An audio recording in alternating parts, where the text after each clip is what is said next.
Olá, tudo bem? Estamos aqui para mais um episódio do Parla Mais. Vamos falar sobre política. Política move as nossas vidas e os nossos corações. Por mais que você se diga apartidário, você tem uma opinião política sobre qualquer fato. E a gente trouxe hoje um empresário que também está agora entrando numa militância política partidária, porque político todos nós somos um pouco, né? Tudo bom? Eu estou aqui com o Ângelo Carvalho, que é a segunda vez que está aqui com a gente. A primeira vez ele veio como empresário, participou do Business Cast, mas hoje o assunto é política. Hoje é política. Meu amigo, prazerzão estar aqui de novo. E vamos falar das nossas propostas, vamos falar sobre as nossas ideias, né? A situação que está o Piauí hoje. Pois é, eu queria que você começasse, né, falando pra gente por que você decidiu agora trilhar esse caminho da política partidária mesmo. Então, como até você já disse, a última vez que eu vim aqui, eu vim como empresário. Foi. E de fato, minha vida toda eu trabalhei, né? E o que acontece? Eu sempre gostei muito de filosofia, estudar política clássica ali, Opa! Platão, Aristóteles. Filosofia, na sua essência, é política, né? Exatamente. E os grandes pensadores, né, do estoicismo, enfim, a filosofia clássica.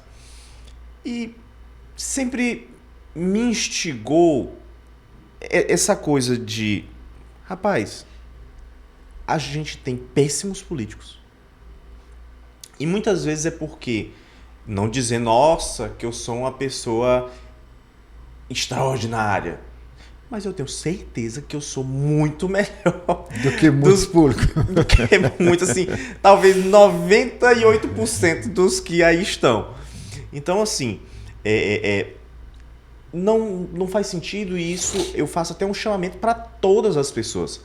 Todo mundo, todos aqueles que são trabalhadores, que têm um pensamento honesto sobre como resolver o Brasil, ou, enfim, pensam algo e querem se dedicar a fazer algo porque acham que está ruim e que com o que os políticos, os líderes que aqui estão, vai permanecer ruim, porque a lógica é essa, é permanecer as coisas ruins para que as pessoas permaneçam no poder. Então, se você, o cidadão, tem essa indignação, também venha para o nosso grupo, que é isso. Eu era um cidadão, um trabalhador, e que vi que não faz sentido deixar apenas os ruins governando, enquanto os honestos, os trabalhadores, ficam só de espectadores olhando. Ou seja, você decidiu sair da zona de conforto da maioria e que só sabe reclamar. Porque político é isso, político é aquilo, esse político só rouba, esse outro rouba também. Mas só apontar isso não resolve, você tem que ir à luta. E uma delas é votando, sabendo votar, votando Sim. corretamente, conscientemente, valorizando seu voto. E a outra é entrando no jogo, entrando na política. Exatamente. E você escolheu um partido que vem lá dos movimentos de rua, Sim. do MBL, que é o Missão. Exatamente. Por que o Missão? Por quê? O Missão é um partido independente, né? É um partido que não está se coligando com absolutamente ninguém. É um partido que foi fundado agora, né? Ali novembro, dezembro. Finalzinho do ano passado. Então, é um partido que ninguém, nem eu buscando, procurando, pesquisando, não encontra nada. Poxa, o partido aqui tem um escândalo, tem um escândalo com Vorcaro, tem um escândalo de corrupção. Não tem. Tá envolvido no INSS. Não tem. Então, eu consigo entrar nesse partido sem está entrando num grupo que está sujo já nessa lama de coligações espúrias, de corrupção. Não. É um partido que realmente vem com a proposta de fazer algo diferente. É muito formado por jovens. Assim, nós somos cheios de jovens, mas você é um jovem também. Eu sou um velho jovem. Pode estar junto. Eu não sou um jovem velho, eu sou um velho jovem. E aí, assim, pessoas que têm uma mente realmente moderna, que acham que realmente o Brasil tem que, assim, pensar em outras coisas. Porque, por exemplo, nós temos um mundo que está correndo a uma corrida espacial.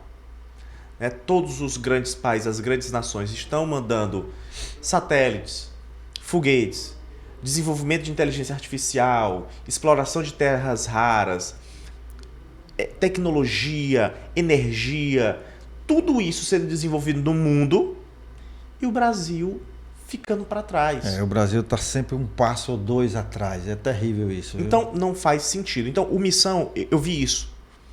Um grupo de pessoas que estão mais ligados com esse pensamento. Até mesmo nós temos o livro amarelo, que é o nosso livro de ideias do partido. Atualmente são 6 fascículos, né? São 6 pequenos livros. E agora, em agosto, no Congresso Geral do Partido, vai ser lançado o livro amarelo mesmo oficial, né? Que é realmente compilado. E você abraçou Missão com as duas mãos. Você está no comando, na direção do partido? Sou o presidente do diretório estadual do Missão. Como é um partido que foi fundado agora, assim, é um trabalho gigante para você conseguir formar os núcleos municipais. Aqui, né? Já é definitivo ou é provisório ainda, o diretório? É provisório. Provisório. Provisório. Todos são provisórios nesse momento, né? Porque é muito recente, né? Então acaba que tudo é provisório. Aí, porque como é ano de eleição, acaba que o foco primeiro está sendo, né, você faz os diretórios provisórios, organiza a eleição, passada a eleição, aí você consegue organizar, né, os núcleos, porque aí tem tempo para se organizar os núcleos municipais. O partido vai ter chapa para o governo? Não vamos ter. Só proporcional? Só proporcional. Senador também? Não. Por quê? O partido é recente. Então tem que ter os filiados. Né? Então o Piauí, querendo ou não, é um estado, né, que majoritariamente era do PT. Sim. Né? É do PT. A esquerda ainda é muito forte em todo o estado, não é só na capital, mas em todo o estado. Em todo o estado. Então acaba que outros movimentos, qualquer movimento que seja, ainda é muito pequeno aqui. Né? Então, como nós começamos agora, ainda temos um número pequeno de filiados. Claro que todos os dias isso cresce. Todos os dias tem pessoas que têm aderido às nossas ideias, que têm visto, poxa, esse grupo aqui é um grupo interessante, estão chegando isso agora. É um movimento orgânico, natural, ou vocês estão empreendendo aquelas campanhas de filiação e tudo mais? Está sendo orgânico e natural. Assim, você pode até ver, realmente é mais a gente vai levantando porta-vozes, né? Pessoas que querem fazer vídeos, né? A gente trabalha muito em rede social. Então, o pessoal começa a gravar os vídeos, vai gravando nas suas cidades, e aí é uma coisa bem orgânica. Era outra pergunta que eu ia te fazer agora, era com relação a isso. Nós somos um estado grande, né? Sim. Comparado com outros aqui no Nordeste, Alagoas, Sergipe, nós somos gigantes. Né? E territorialmente muito extenso. São 224 municípios. Você mora e trabalha aqui na capital. Isso. Como é que você pretende alcançar o eleitor lá de Dom Inocêncio, de Cristalândia, de Cajueiro da Praia? Como é que você pretende levar essa mensagem? Cajueiro da Praia, até posso dizer. Lá eu tô. é mais confortável. Não, e até assim, eu trabalho muito lá, né? Por conta da energia solar. Porque você também atua nesta área. Eu né? tenho muito cliente em Cajueiro. Eu acho que eu sou uma das empresas que mais tem cliente lá. Pode até ter uma que tenha mais, mas eu acho que eu sou um dos que tem mais lá em Cajueiro da Praia. E assim, como alcançar? É com tempo, né? É com tempo. Porque, como eu falei, nosso trabalho é orgânico. Então, muitos candidatos hoje, pré-candidatos, estão apostando fortemente na questão das redes sociais. Sim, exato. Então, assim, a gente aposta nas redes sociais, nesse engajamento das redes, e aí isso faz ter o alcance, né? Mas para além do cara que está na rede social, né, vai ter aquela pessoa que, enfim, às vezes não tem... A gente quer chegar em todos os públicos. Através da rede social é o que a gente consegue mais rápido, né? Aquele avanço massivo. E então, rede social, em primeiro lugar, vai levantando. A gente quer levantar porta-vozes em todos os locais do estado. De Corrente a Parnaíba, a gente quer ter porta-vozes, pessoas que vão ali mostrar quais têm sido os problemas da sua região. E aí, com isso, a gente vai sendo conhecido, né, quanto grupo. Atuando nesta área da energia solar, você acabou de falar que tem uma clientela muito forte lá no litoral. Uhum. E para o sertão? Você tem rodado o Piauí? Eu sempre rodei o Piauí trabalhando. Né? Sempre rodei o Piauí trabalhando. como eu vendo energia solar, ali principalmente na região de regeneração, a gente tem um grande parceiro lá.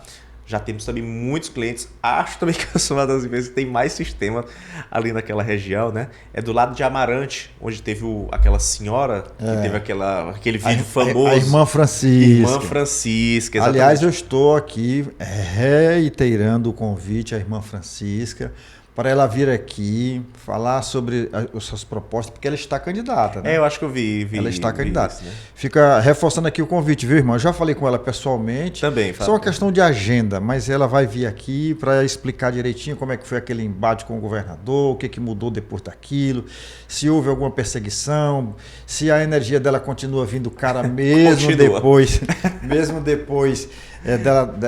daquele momento, enfim.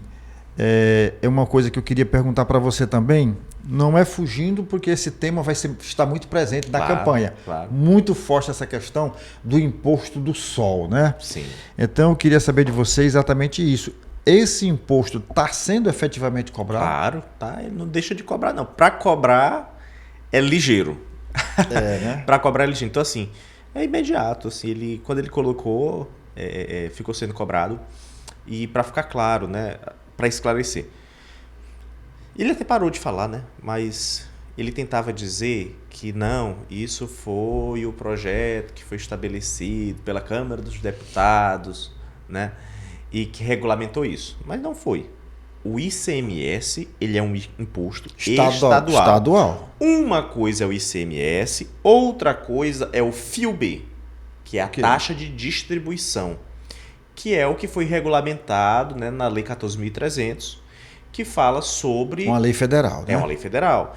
Essa lei é que determina, de fato, o que é que vai ser cobrado para quem usa energia solar pelo custo de uso da rede, né? Então, vamos supor, aqui vocês têm energia solar instalada, aí vai mandar para um local lá em Parnaíba. Então, esse uso da rede vai ser cobrado, que é esse FIUB. Enfim... A parte disso, existe o ICMS. Já existem outros estados que não estão cobrando. Rio Grande do Norte, que é do PT, não está sendo cobrado. Em Goiás... O Goiás não chegou a cobrar, mas devolveu, né? Devolveu. Ele cancelou a cobrança e ainda devolveu aquilo que foi pago. Exato. Na realidade, a gente nem pede que seja devolvido. Se devolver, já tá bom. Só quer que pare de cobrar. Se parar de cobrar, já tá excepcionalmente bom. Então, assim... não faz o menor sentido. Não, mas não tem como fazer nada. Salvo engano, eu vi uma matéria, foi de ontem para hoje, é porque eu vivo tanto ali zapeando ali que a gente não sabe exatamente se foi ontem ou se foi hoje.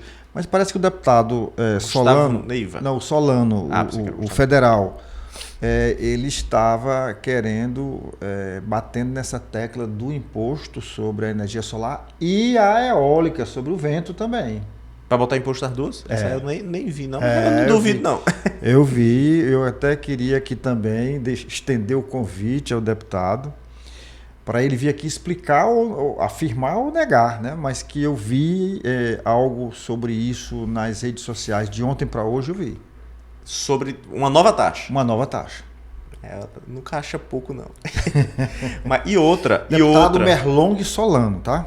E outra... Teve uma matéria de um outro jornalista, o Ribas. Sim, Zé Ribas. Eu acho que não sei se você viu, ele falando sobre a isenção que o governo deu para multinacionais, principalmente chinesas, donos de assim, mega parques de energia solar, para gerar assim, milhões de energia. Aí, para a multinacional bilionária, ele isenta o imposto. E para o povo, cidadão, comerciante, a dona de casa, imposto, taxa.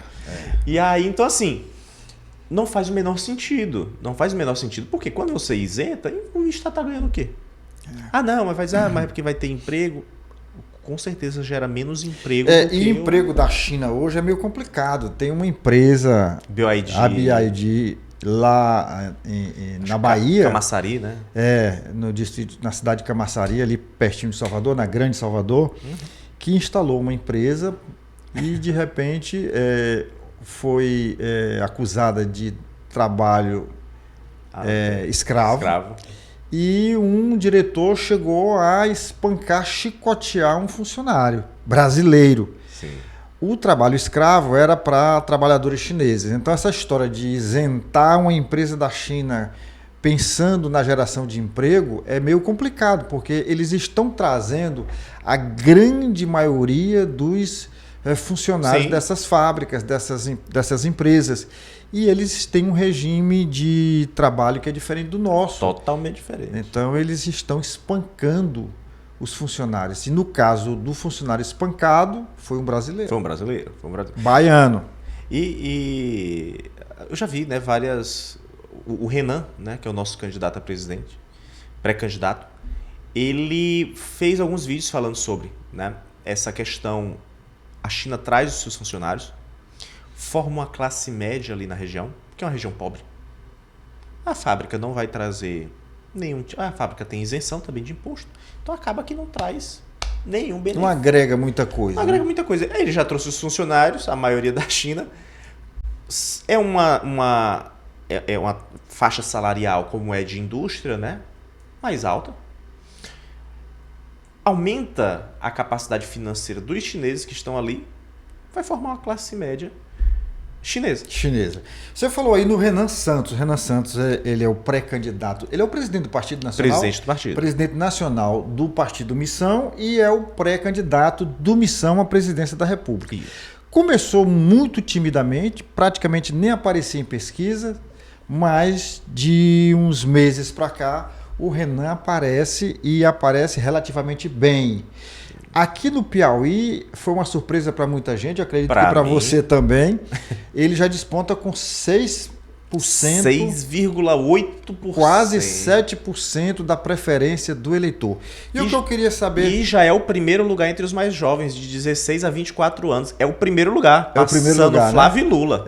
E é isso que eu queria saber de você. A que você atribui essa ascensão de Renan, que até outro dia era um ilustre desconhecido e que hoje já ascende aí nessa camada mais jovem, já chega inclusive a pontuar aqui acima do segundo colocado até agora, que é Flávio Bolsonaro em todo o Brasil, é o segundo. Mas aqui no Piauí, Renan parece que supera ele. Sim. Não supera talvez em números gerais. Tá bem próximo. Porque assim, o Bolsonaro nunca foi grande aqui. Né? É verdade. Aqui então, é uma hegemonia vermelha, petista, muito grande. Muito grande. Então, assim, o Bolsonaro nunca conseguiu despontar grandes números aqui, né?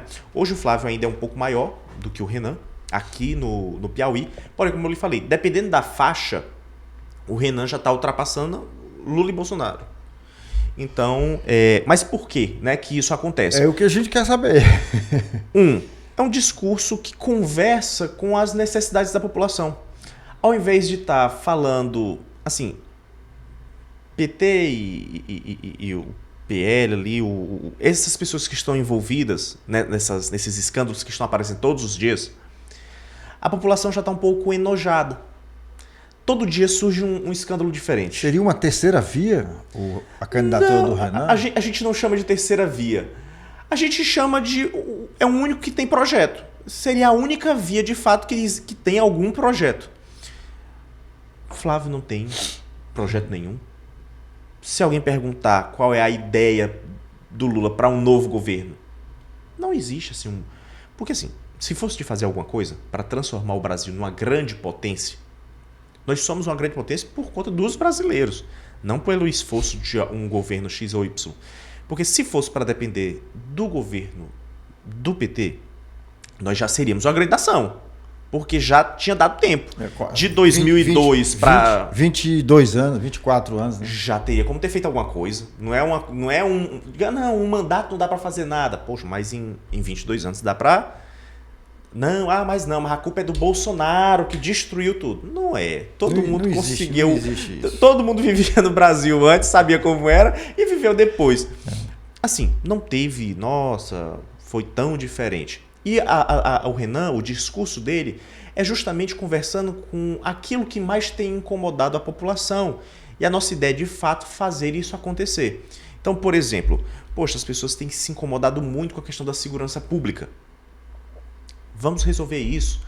A proposta é fazer algo similar ao que Bukele fez em El Salvador. Vamos resolver de vez? Então, faz algo similar ao que ele fez em El Salvador. Vamos resolver a questão da educação básica. Poxa, as taxas de analfabetismo ainda são muito grandes. Vamos resolver isso.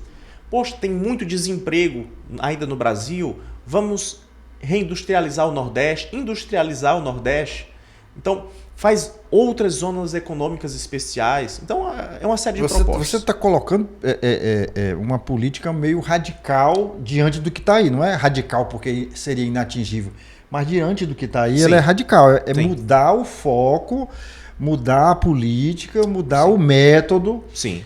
Isso é difícil, né? Muito difícil, muito difícil. Porém, eu acredito que boa parte da população vai concordar. Se você pensa em um político que não está com o rabo preso, que não tem nenhum problema em combater, por exemplo, o STF, ele vai ter tranquilidade para fazer uma proposta, uma PEC de transição, né? Porque aqui para o governo desse ano vai ser necessário uma PEC de transição fortíssima, que vai ter que propor uma reforma administrativa, política, econômica, tributária. Então, tem algumas propostas, como, por exemplo, a gente quer desindexar algumas receitas, a gente tem que reduzir esses super salários, precisamos tirar esses penduricalhos. A grande elite do funcionalismo público não pode ganhar super mais, onerando, obviamente, o trabalhador, o pagador de impostos.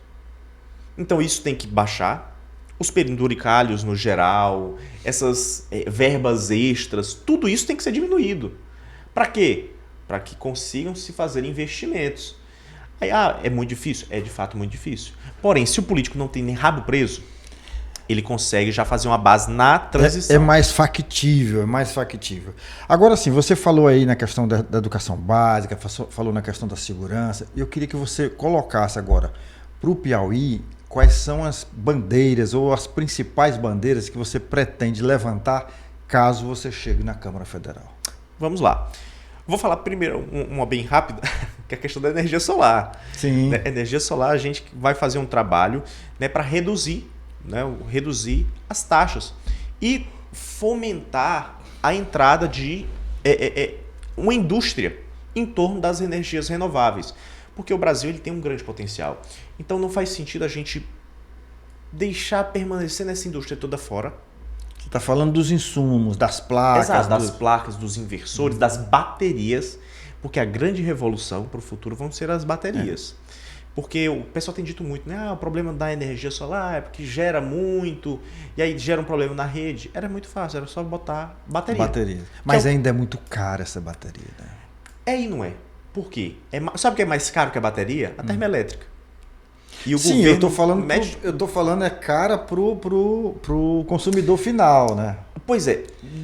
É caro por quê? O imposto. Eu já tentei colocar um negócio desse na minha casa, mas quando chega na bateria, o negócio empanca. Mas esse é o ponto. Por que é muito caro? Imposto. O imposto é um absurdo. Se houvesse esse estímulo, primeiro, reduz o imposto. Tem similar nacional? Não tem. Então reduz o imposto. Zero esse imposto. Zero esse imposto. Não tem similar nacional, zero imposto. Para que seja mais barato para as pessoas adquirir. E isso é uma questão de segurança energética. Se cada cidadão tiver bateria em casa, se eventualmente tiver um apagão, todo mundo tem nas suas casas. Pronto. Resolve ali um problema local. O impacto do apagão é minimizado, né? Ao máximo, né? Se a infraestrutura elétrica tiver também os bancos de bateria, pronto. Que é isso que a Austrália tem feito. A gente existem várias formas no mundo. E você falou uma coisa aí que não se fala, ou pouco se fala. Eu diria até que não se fala mesmo. A questão das termoelétricas. Né? Não, é um absurdo, porque o Brasil paga para essas termoelétricas para elas ficarem paradas. Exato. E paga muito, muito caro. Muito. Né? E uma coisa que degrada o meio ambiente.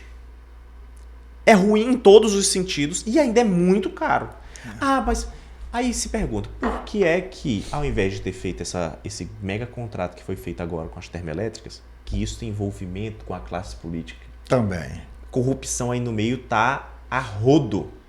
Porque essa coisa das termoelétricas aí não faz o menor sentido. Por que é que não fez os bancos de baterias? Tem agora, né, um leilão para acontecer em dezembro para implementar bancos de baterias no Brasil todo. Principalmente no Nordeste, que é onde tem mais geração de energia renovável. Isso aí seria para as distribuidoras ou seria terceirizado? Eles estavam fazendo um leilão, se não me engano, era para como se fosse uma parceria público-privada, né? Mas, não, assim, o sistema de bateria, nós já temos uma energia que está sendo gerada.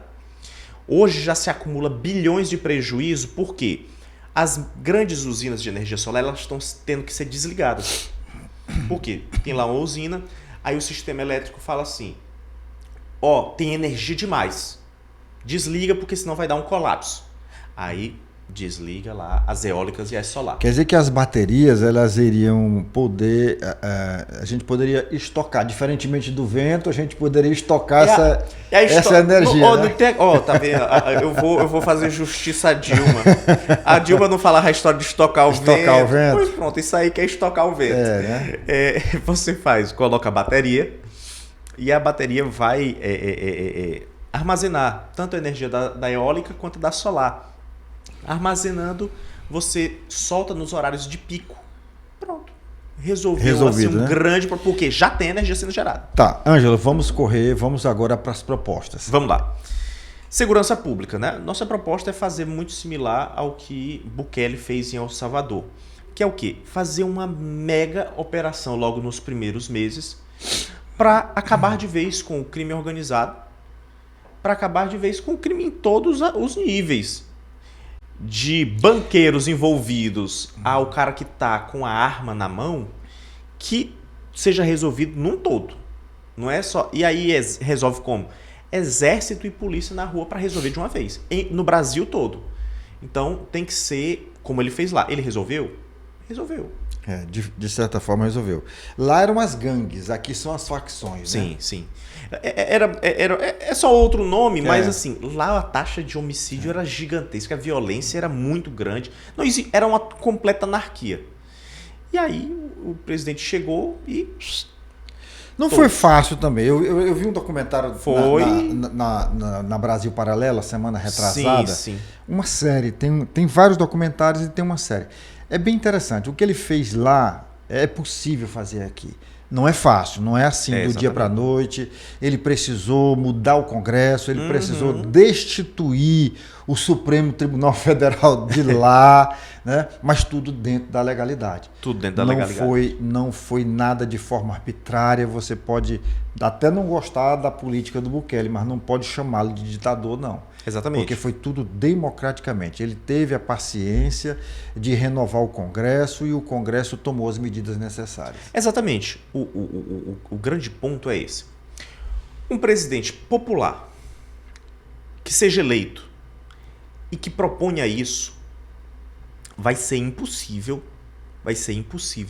um Congresso ou um Supremo se opor a ele logo nos primeiros meses.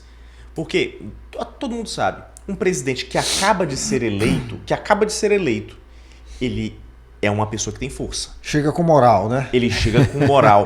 E aí, reforçando, um cara que chega sem o rabo preso, assim que ele é eleito, e ele propõe logo no começo, o Congresso ou o STF não resiste. Aliás, ele deve prometer já na pré-campanha, né? Já é bandeira de campanha. Já é bandeira de campanha. Tá. Vamos então passar para a educação. Você fala aí de um investimento, de uma atenção especial na educação básica.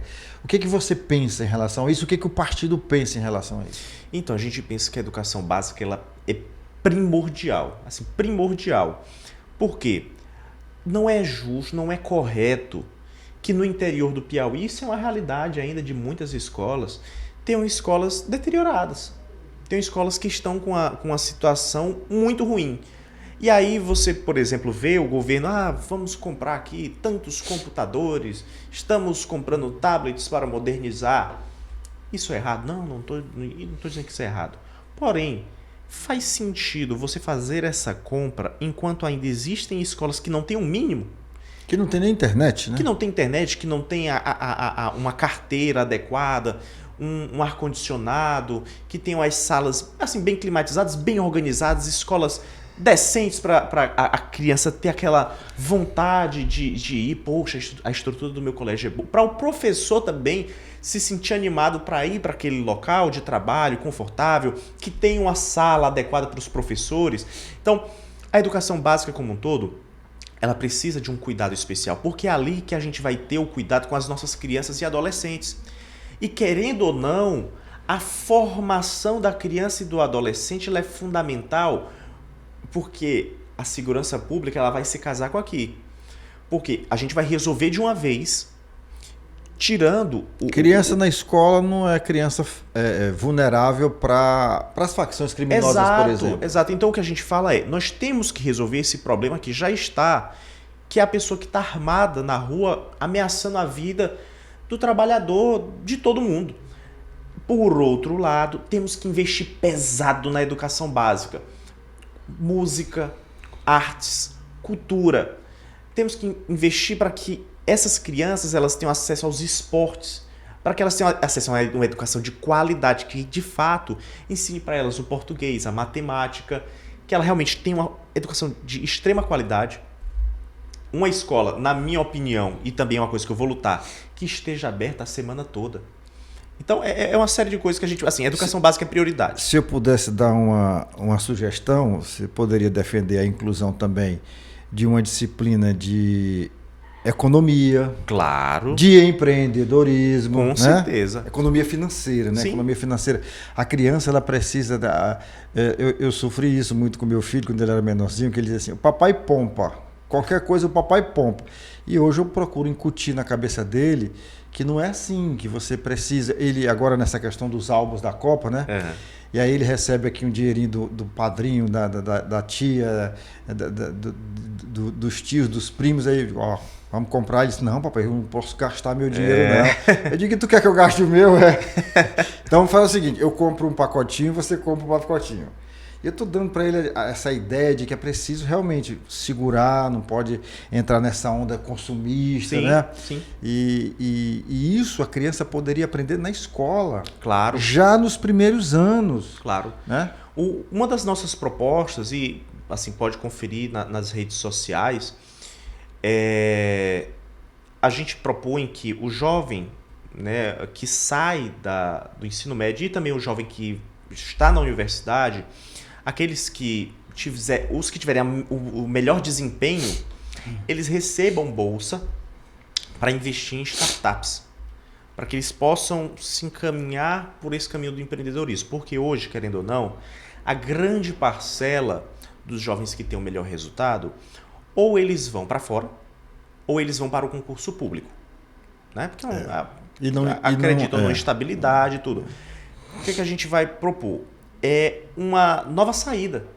Que esse jovem, quando ele sai ali do ensino médio, entra no ensino superior, que ele receba também bolsas, suporte para que ele abra startups, para que ele abra uma empresa, para que ele entenda que existem outras oportunidades de negócio e que, com toda a inteligência que ele tem, né, aquele aluno, poxa, super inteligente, ele seja capaz de usar essa inteligência dele para fazer um negócio.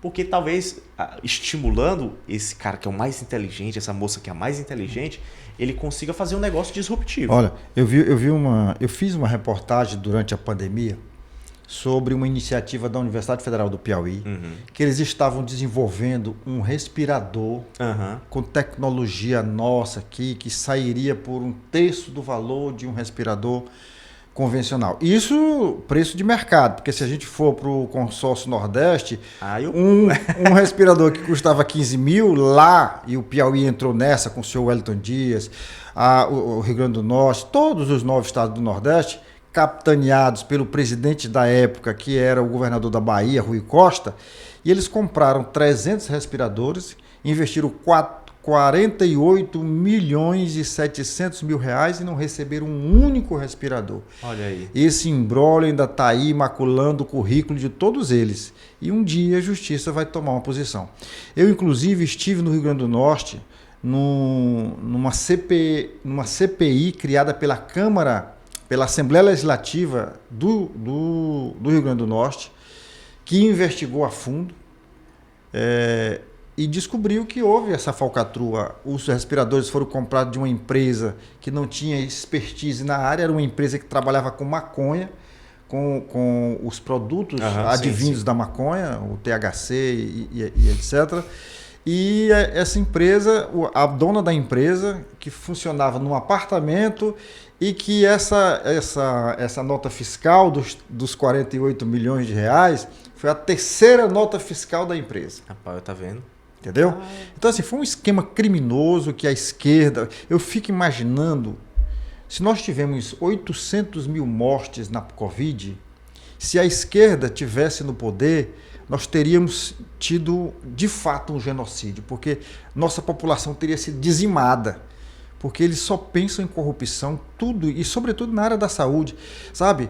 Eu nem me incomodo muito, incomoda, mas não muito, você ir mexer com tijolo, com pedra, sabe? Mas você mexe com a saúde, o dinheiro da saúde.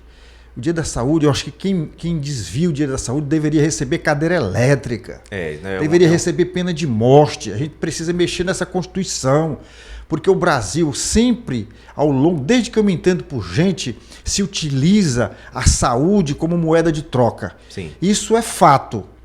Mas o que a esquerda fez com a saúde do Brasil é algo criminoso, nojento e que precisa acabar. Porque a gente vê muito político, governador, deputado com carinha de santo na televisão, mas que age como demônio quando destrói os hospitais públicos, quando desvia os recursos públicos. Eu não estou dando nome aqui não, mas um dia eu vou dar. Mas você sabe de quem nós estamos falando. Porque você sabe quem é que mandou nesse estado ao longo dos últimos 20 anos e quem estava no poder durante a pandemia, que também participou dessa falcatrua do Consórcio Nordeste, que é um consórcio. Olha, quando a gente fala em consórcio, a gente imagina uma turma se juntando pelo bem comum, para comprar um carro para todo mundo, num preço barato, com juro mais em conta. Mas o Consórcio Nordeste é uma instituição malévola, demoníaca, criada para furtar e roubar o dinheiro do Nordeste. Foi isso que eles fizeram até agora. Eu faço um desafio aqui para você, meu amigo, minha amiga. Você que é do Piauí, do Ceará, do Maranhão, do Rio Grande do Norte, da Paraíba, do Pernambuco, de Alagoas, de Sergipe e da Bahia. Me cite uma obra, me cite um projeto financiado pelo Consórcio Nordeste que deu certo ou que ajudou uma única pessoa. Que foi concluído. Que foi concluído. Não tem. A única coisa que tem é desvio de recurso. E o pior foi o que aconteceu na pandemia. Um dia, todos os 9 governadores do Nordeste, o do Piauí, que era o Wellington Dias, do Rio Grande do Norte, que era a Fátima Bezerra, o Camilo Santana, que era do Ceará, o Flávio Dino, que era do Maranhão, o Rui Costa, que era da Bahia, eu não lembro agora o da Paraíba nem os outros, mas eles todos participaram desse esquema criminoso, estão com as mãos ensanguentadas, o sangue daqueles que morreram durante a pandemia, que são mais de 700 mil, salvo engano, 800 mil pessoas que morreram por falta de um respirador. Sim. E esse dinheiro, não sei se você sabe, o Piauí contribuiu com mais de R$1 milhão, porque foi rateado, mas não proporcional, não igualitariamente, mas proporcionalmente. Eles transferiram esse dinheiro via Pix. Aí. Via Pix. Aí foi negócio. Né? Via Pix. Depois essa moça que era a dona da empresa entregou todo mundo, mas nós vivemos num país que, lamentavelmente, o crime compensa ainda, né? Mas eu fico nervoso quando falo dessas coisas. E o ponto é justamente esse. Que, ficando quem aí está no governo... vai continuar tudo da mesma forma. E o que a gente quer é justamente que a justiça seja feita. O próximo presidente que entrar, ele vai indicar 4 ministros para o STF. Já manda na maioria, né? E assim, o que nós queremos é trazer um equilíbrio, porque se a gente indicar os próximos 4, vai existir um equilíbrio de força para conseguir fazer justiça nesses casos. Para conseguir avançar positivamente, né? Exato, porque, claro, o partido tem uma série de propostas sobre isso, mas não tem como permanecer uma elite política e o Renan até viralizou esses dias, estavam chamando ele de xenófobo, porque ele falou que a elite política do Nordeste, ele falou uma coisa assim, era demoníaca. Ele tinha dito que a elite política do Nordeste era demoníaca. Mas eram parasitas. Mas ele falou isso. Eram parasitas porque se aproveitavam da pobreza das pessoas. Porque se aproveitavam dos recursos. Então eles estavam falando que os estados do Brasil que geram mais recursos, desde da Constituição, esses estados mais pobres recebem o dinheiro dos mais ricos, mas desde lá, o que é que eles fizeram com esse recurso que eles recebem a mais? E nessa fatia, nessa distribuição, o Norte e o Nordeste tem sido abençoado com uma fatia generosa de gente trabalhadora de São Paulo, do Paraná, de Santa Catarina, do Rio Grande do Sul, porque a parcela maior vem para cá. Exato. Existe essa revolta, a gente não pode negar. Há quem levante aquele discurso de que o Nordeste é mais carente, sempre foi explorado de alguma forma e que precisa de mais recursos. Mas eu concordo. Exato. Desde que esses recursos sejam efetivamente aplicados e não subtraídos, e não desviados, e não surrupiados. Né? Esse é o ponto. Porque e tanto que uma das propostas do partido é a lei de responsabilidade gerencial.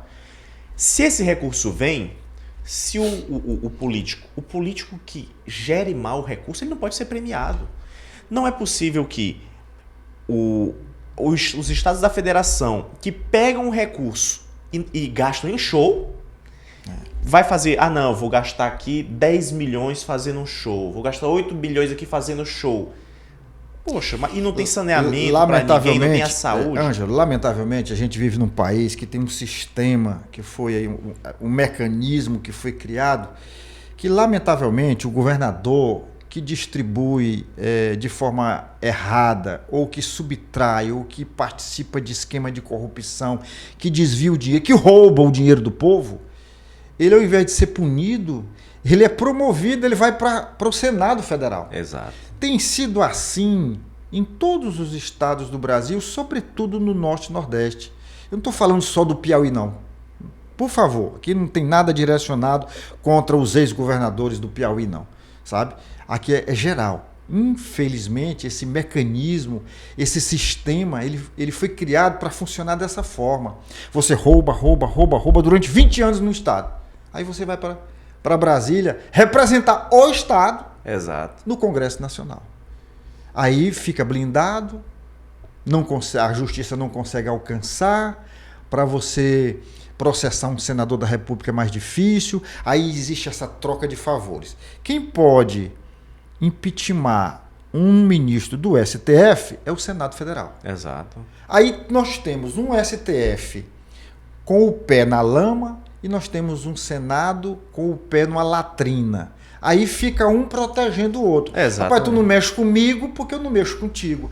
Tu não vem aqui me caçar porque eu não deixo caçar você. E fica esse balcão de interesses que tem impedido o Brasil de progredir. Impedido o Brasil de fazer uma asepsia política, tirando os maus políticos, porque a política em si ela não é ruim, ela não é malévola. Agora, estamos com a política, com a justiça, né, cheia de pessoas criminosas. E nós precisamos fazer essa asepsia. Exatamente. E outra, a gente viu agora esse caso do André Mendonça. Né? André Mendonça, na minha avaliação, tem feito um trabalho muito interessante nesse caso do Banco Master. Tem inclusive peitado os seus pares, né? A briga dele com Gilmar Mendes, que, por favor, Gilmar Mendes é fora de comentários. É, fora de comentários. Então, assim, e teve até não sei se você já viu, teve um documentário muito interessante sobre a trajetória do Gilmar Mendes, de como eram as relações da família até ele chegar e como ele mudou o STF. Essas relações. Há quem defenda que quem comanda o STF é o Gilmar. Ele tem influência direta, objetiva, com outros ministros. E que tem, até porque ele é o decano, é o mais antigo dentro da corte, e que ele tem um certo controle. Eu não sei, isso é a opinião de muita gente. Sim. Mas vamos prosseguir aqui que nosso tempo está urgindo, né? Você falava também na questão do desenvolvimento do Nordeste. Como é que você pensa isso, uma vez que o Piauí também está incluído nessa região? Isso. O desenvolvimento econômico do Nordeste, na nossa proposta, é o que de fato vai resolver essa questão que a gente estava falando sobre, poxa, os estados do Sul e Sudeste repassam mais recursos para o estado do Norte e Nordeste. Por quê? Porque lá estão localizadas as indústrias. A gente tem em Manaus, por exemplo, uma zona, o que seria uma zona econômica, né, especial. O que a gente quer... Que é a Zona Franca. Que é a Zona Franca. Uma das nossas propostas é, poxa, existe aquela Zona Franca lá. Faz zonas especiais no Nordeste também. Por que não faz sentido? Aqui muito se fala numa Zona Franca aqui em Parnaíba. Existe projeto, existe até uma área lá destinada a isso, mas efetivamente não faz. Não tem conhecimento do resultado prático disso. Exato. Então o que a gente quer é faz zonas especiais para atrair indústrias, porque, por exemplo, e isso é uma coisa bem trabalhada, chega a peça no Porto de São Paulo, às vezes chega uma peça da China. Aí essa peça que chega em São Paulo é mandada para Manaus. Vai para Manaus. Aí lá eles montam. Aí manda de volta para ser vendido em São Paulo, só porque ou na região Sudeste. Porque lá tem um subsídio. Faz sentido uma coisa dessa? Não faz o menor sentido. Agora, se... beleza, vai ter uma fabricação. Se isso chega aqui pelos portos do Nordeste, e aqui existem zonas especiais, daqui distribui para o consumidor do Nordeste mesmo, porque às vezes volta para São Paulo e do São Paulo vai para o Nordeste. Então, produz aqui, nós já temos portos, mas podem abrir mais portos, estrutura, né, um investimento federal para que isso de fato seja real, né, que não seja só um porto fake, e aí faz uma coisa real. Depois daquele galpão inflável lá do nosso Porto Piauí, que de porto só tem o nome, já estão chamando de o Circo do Porto, é o Porto Circo, né? Porque parece mesmo, é um galpão todo inflável, não sei se você já viu. Não vi. Não, é gigante, gigante. Eu nunca tinha visto uma barraca inflável tão grande como aquela. Mas essa questão do porto, depois você vai voltar aqui para a gente falar sobre ela, porque o nosso tempo realmente está chegando ao final. Eu queria aproveitar aqui, você vai tomar um pouquinho de água, que eu vou mandar um recado aqui para os nossos internautas. Gente, você já sabe, a nossa audiência depende de você. Se você mandar esse link que você recebeu de alguém para os seus amigos, nós vamos muito mais longe, né? Então tem muita gente que ainda não é inscrito no nosso canal. Se você ainda não está inscrito, você aproveita essa oportunidade agora que eu estou falando com você, faz a inscrição aí, aciona o sininho para receber as nossas notificações e nos ajuda a compartilhar as ideias aqui do Ângelo, do Missão. Tem muita coisa interessante que ele falou aqui que precisa reverberar, precisa chegar a todo mundo, não só no Piauí, mas no Brasil todo, tá? Então você manda para o grupo de WhatsApp da sua família, da sua igreja, do condomínio onde você mora, da associação de moradores, manda para Deus e para o mundo. Chegamos ao final, mas eu quero que você olhe para essa câmera e você deixe o recado. O que o Ângelo vai deixar aqui para o Piauí em forma de mensagem política? Meu amigo e minha amiga piauiense, primeira coisa que eu queria pedir muito para você, olha lá as nossas redes sociais. Eu estou começando agora, eu nunca fui uma pessoa muito de gravar para as redes sociais, mas Ângelo Carvalho, PI, tá bom? Segue lá no Instagram, no TikTok, também vou ter aqui um canal no YouTube. Então segue todas as nossas redes, vê lá as nossas propostas. O que é que nós queremos? A gente quer transformar o Piauí, de fato, em um estado que prospere muito. Nós queremos o desenvolvimento das energias renováveis, que já são um grande potencial. Nós temos um mercado muito grande, a gente quer que ele seja ainda maior. Tirar essa questão de taxar tudo. Vamos tirar essa taxação que impacta você, que é dona de casa, você que é comerciante, empresário. Então vamos ajudar esse setor, assim como todos os outros. Vamos investir muito em industrialização, em infraestrutura. Nós temos um turismo todo que pode ser explorado. A região ali de Cajueiro da Praia, que pode ter uma estrutura muito melhor para receber, para fazer eventos. Nós temos aí a região ali de Pedro II, que pode ter uma infraestrutura ainda melhor para o acesso das cachoeiras. A gente tem a Serra da Capivara, a região ali de Castelo. Então nós temos vários lugares que a gente pode investir também no turismo, que pode ser um grande potencial do Piauí, inclusive o turismo arqueológico. Então, assim, nós temos muitas coisas para trabalhar. E eu garanto para você que eu, Ângelo Carvalho, Deus me livre me dizer que sou melhor que ninguém, mas eu garanto para vocês que eu consigo trabalhar muito mais e vou trabalhar muito mais do que todos os outros deputados do nosso estado. E outra, como prova, pegue o trabalho de todos os deputados que hoje estão aqui no Piauí e compare com o trabalho do nosso único deputado que nós temos do Missão, que é Kim Kataguiri. Soma o trabalho de todos os outros e compara com o trabalho do dele.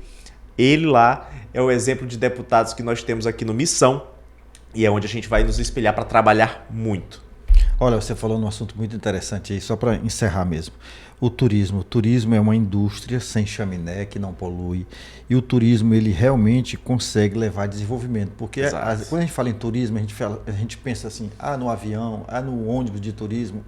Turismo mexe com a economia geral de uma cidade, de um estado e de uma região. Mexe com tudo. Só para você ter uma ideia, olha, a França tem inúmeros pontos turísticos, né? Claro. Só em Paris, você pega ali, por exemplo, você tem a Torre Eiffel, você tem o Arco do Triunfo, você tem a própria Champs-Élysées, você tem o Rio Sena, você tem o Museu do Louvre, você tem a Sorbonne, que também é muito visitada. Só para você ter uma ideia, o único ponto turístico de Paris, que é a Torre Eiffel, recebe mais turistas durante um ano do que o Brasil inteiro. Olha aí. O Brasil inteiro. Eu estou falando o Brasil recebe algo em torno hoje de 5,5 a 6 milhões de turistas por ano e só a Torre Eiffel supera os 7 milhões de turistas. Olha aí. Né? Então, só fica essa dica aí para que alguém um dia resolva investir de verdade no nosso turismo. Tá aqui, ó. No nosso turismo. E não esse turismo capenga, vergonhoso, de uma orla turística, uma orla litorânea no estado, que não funciona à noite porque não tem segurança. Então, né? E iluminação. E nem iluminação. Gente, nós vamos ficando por aqui, senão a gente passa o dia todinho falando esses problemas que a gente é obrigado a conviver aqui. Queria agradecer a sua presença, ter aceito o nosso convite, e quando a candidatura estiver consolidada na convenção, você vai voltar aqui. Aliás, faltou uma pergunta. E Renan Santos, o presidenciável, vai vir ao Piauí? Eu tô querendo muito, tô lutando com o pessoal da Nacional para vir. Já deixa Renan, vem pro Piauí. Gente, até o nosso próximo encontro. Você sabe, toda semana a gente tem um episódio novo do Parla Mais. Eu conto com a tua audiência também. Valeu, até próxima semana.